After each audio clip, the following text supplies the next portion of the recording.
the United States has reportedly cut a landmark nuclear deal that could shift the balance of power in the Middle East, not with Iran, but Saudi Arabia. Both the New York Times and the Wall Street Journal report that President Trump has signed off on an agreement that could allow Saudi Arabia to build a civilian nuclear program and eventually enrich their own uranium. But this is likely to spark controversy inside the U.S. with lawmakers who oppose proliferation in the Middle East, not to mention Israel, who might be opposed to the whole idea of this. Let's get to Betsy Klein live at the White House this morning. This would be a big deal, Betsy. That's right, John. New reporting in both the New York Times and the Wall Street Journal on what could be a major win for Saudi Arabia from the Trump administration that could be announced as soon as today. President Trump, according to the Wall Street Journal, has formally signed off on this deal that would allow Saudi Arabia to have a civilian nuclear program. Now, this could allow Saudi Arabia to make the material necessary to build a nuclear weapon. And CNN reported last week that this agreement tentatively would allow Saudi Arabia to enrich uranium without enacting the international safeguards to prevent nuclear weapons development. Now, the New York Times has described these concessions made to Saudi Arabia as significant. And as you mentioned, this is likely to be controversial both across the globe and here on Capitol Hill, where lawmakers on both sides of the aisle will be raising a lot of questions. This agreement has to be sent to Congress for a review. It is possible that it could face a disapproval resolution that could ultimately prevent it from going into effect if they have a veto-proof majority, which seems unlikely as of now. But experts have raised questions about what safeguards the U.S. is putting on the deal. Secretary of State Marco Rubio was pressed on that by our colleague Kit Maher just a moment ago. Listen. Well, I'm not going to opine directly on that agreement. We're going to put out, even when the moment is appropriate, we'll put out that in writing. We have to do it with Congress anyways, so we'll certainly do it publicly. But suffice it to say, the U.S. is not going to reach any agreement with any country in the world that leads to the risk of proliferation.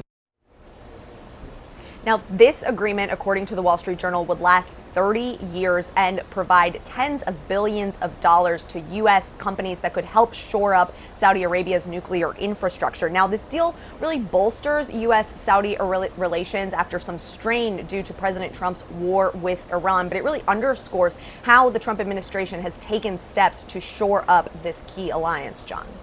Yeah, there have been discussions in the past, in past administrations, that would have required some kind of diplomatic concessions from Saudi Arabia. They don't appear to be part of these discussions right now. We're going to have to wait and see the final details here, but this would be a major development. Standing by for much more on this. Betsy Klein, thank you very much. The U.S. is entering into a deal with Saudi Arabia to create a nuclear program, a civilian nuclear energy program there, though that might eventually allow the Saudis to enrich their own uranium here.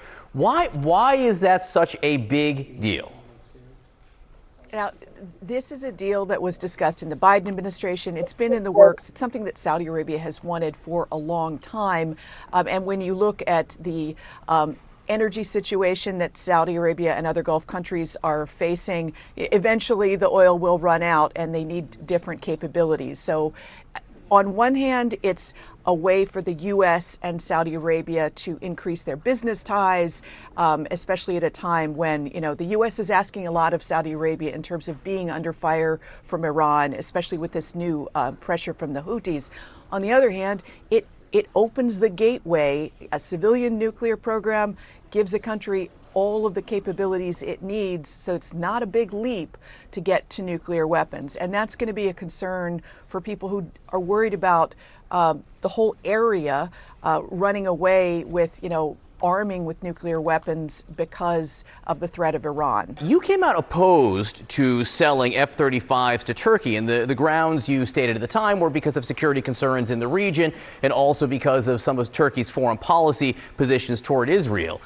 Given that, how do you feel about giving Saudi Arabia a nuclear program? The Saudis are really the stable balance in the Middle East between, of course, Saudi Arabia, Iran, and Turkey. The problem that I have with Turkey is you just continue to see this rhetoric, this anti-Semitic, this anti-Israel rhetoric towards Israel almost on a daily basis. And Turkey is a powerful country. And of course, with the relationship between Israel, or in proximity between Israel, Syria, and Turkey, Syria is a little bit of a free agent in this situation with Assad being gone. We keep hearing good reports that al-Shara is stabilizing the country, trying to unify the country. There's a lot of work to do.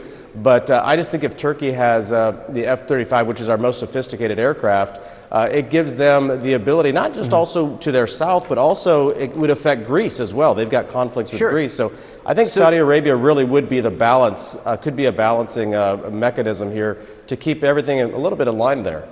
So no concerns with helping or giving Saudi Arabia the power to enrich their own uranium?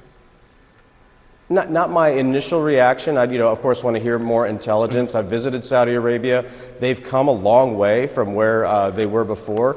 Obviously, the Crown Prince is a friend of the West, and he's a friend of America. And we also know that they are always keeping a check on Iran. Iran and the Arabs and the Persians, the IRGC and the Saudis have always been at each other. And I think we want to be careful where nuclear weapons go. But it's at the same time, Turkey becomes more powerful. The Saudis are truly becoming a friend to the West. Also with the Abraham Accords, if they can pull the Saudis in with the Abraham Accords in relation to Israel and really build an economic relationship between several of those countries there, that could really be the balance that brings accountability to everybody there. Well, they're clearly not there yet. They're not in the Abraham Accords yet. And in terms of being a friend of the United States, right, there are those who will suggest they're not particularly a friend of human rights or journalists in the past. But Congressman Marlin Stutzman, I do appreciate the conversation. I do appreciate talking to you today. Thank you very much. On this nuclear deal that CNN now hears from a U.S. official that the president has approved of a nuclear deal with Saudi Arabia. And as was just discussed, it would come to Congress for approval. What do you know of this? And what do you think of it? Well, the outline that we just heard is no, we should never, ever do this. Why would we ever set up a situation in which there would be the likelihood of nuclear proliferation? We've already got around with an ability to enrich uranium to the point of being able to make a bomb, and we're going to turn that over to Saudi Arabia? No, we're not. This is just terrible, terrible policy. We ought to be going in the other direction. And presumably, that's why Trump was attacking Iran in the first place, was to stop them from being able to develop a nuclear weapon. Now we're going to go on the other hand, go the other side of the Persian Gulf and have Saudi Arabia with the power to enrich uranium. Enriched uranium can be made into a nuclear weapon. This is really, really bad, bad policy. Now, if you want to do an energy issue, that's another matter. The U.S. had been looking at a Saudi civilian nuclear agreement for years, including under the Biden administration, kind of as part of, seen in the broader context of a normalization pact between Israel and Saudi Arabia. You don't like this now? You don't like this ever, or you don't like this now if Donald Trump would be negotiating it? Well, the issue about civilian use of nuclear power is certainly on the table. And there has to be serious safeguards if that is to happen. That cannot be the step towards enriching uranium or building a nuclear bomb.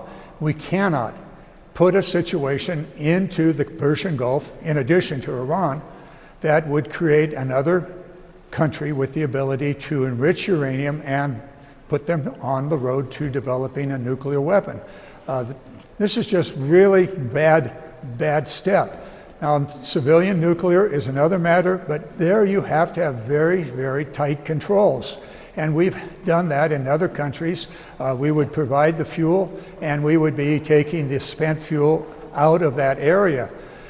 We don't have that detail, but what we know now from least reporting is that Saudi Arabia would be able to enrich uranium. No, that is a terrible public policy. It's a terrible policy for the Middle East. It's a terrible policy for America.